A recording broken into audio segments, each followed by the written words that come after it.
వీళ్ళ ఇంట్లో రూపాయి లేదు, ముడతలు పడిన పంజాబీ డ్రెస్ వేసుకొని తిరుగుతుంది. వాళ్ళ నాన్న కాస్త ఏదో ఉద్యోగం చేస్తున్నాడు, మంచి పంజాబీ డ్రెస్ వేసుకొని వచ్చింది. ఇంత ఖరీదైన మనం వాడకూడదు తెలుసా నీకు? ఆ మరుసటి వారం కనపడదు పరిచర్యకి ఆ పిల్ల.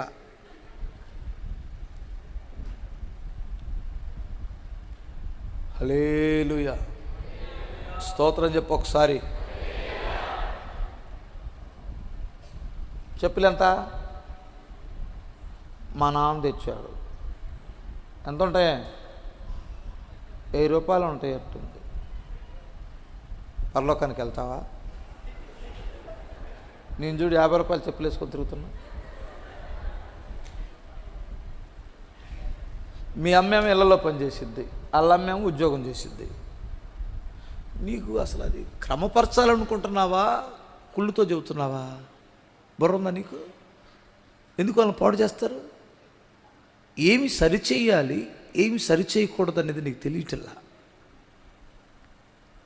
ఏంటి అలా చూస్తున్నారు ఒక రకంగా? స్తోత్రం చెప్పు ఒకసారి. నీకు గూని ఇలా నడుస్తున్నావు, ఒక అమ్మాయికి నీట్గా ఉంది ఇలా నడుస్తుంది. ఆడపిల్ల ఎలా నడవాలి? నాలాగా గూనేసుకొని. నీకు బుర్ర ఉందా? ఏం సరిచేయాలో నీకు అర్థమవుతుందా? అమ్మ అర్థమవుతుందా తల్లి? హల్లెలూయా, స్తోత్రం చెప్పు. మీ ఇంట్లో రేషన్ బియ్యం, వాళ్ళ ఇంట్లో సన్న బియ్యం. తగ్గింపు అంటే ఏంటనుకున్నావు? పరలోకానికి వెళ్ళే బ్యాచ్ అని మీది. నువ్వు సంఘానికి మేలు చేస్తున్నావా, కీడు చేస్తున్నావాక? అంటే నీ ముందు సన్న బియ్యం కూడా తినకూడదా? ఈ మెంటల్ బ్యాచ్ ఒకటి ఉంటుందమ్మా. మెంటల్ బ్యాచ్ అంటున్నాను వీళ్ళని. ఇది ఒక పెద్ద శాడిస్ట్ బ్యాచ్. ఈ శాడిస్ట్ బ్యాచ్ నమ్మకూడదు,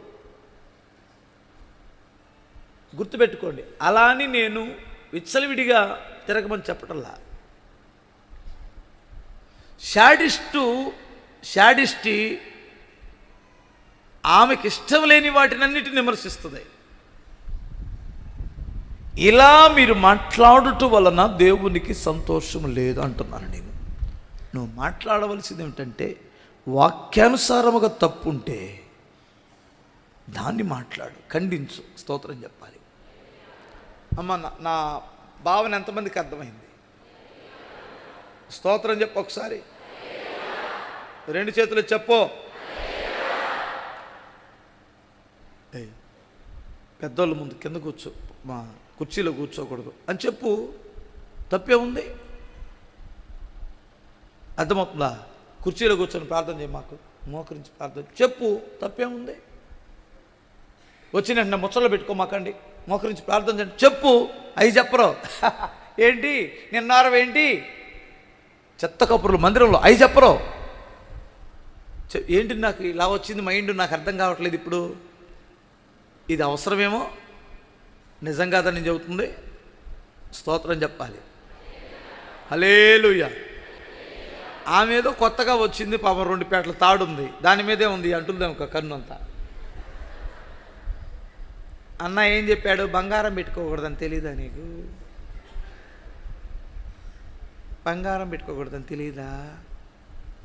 తెలీదా అక్క? వామ్మో, ఇల్లేందమ్మా నా తల్లులారా, ఇది మా నాన్నోళ్ళు పెట్టారు అక్క. ఎవరు పెట్టినా తెగనమ్మాలి దాన్ని, లేదా దాచిపెట్టుకోవాలా. నాకు ఇస్తే ఇంకా సంతోషం.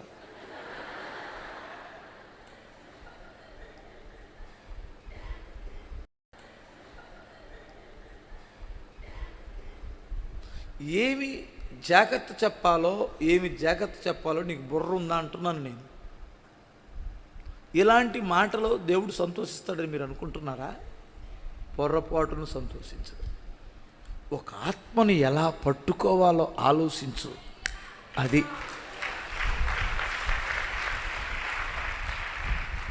పట్టకరండి.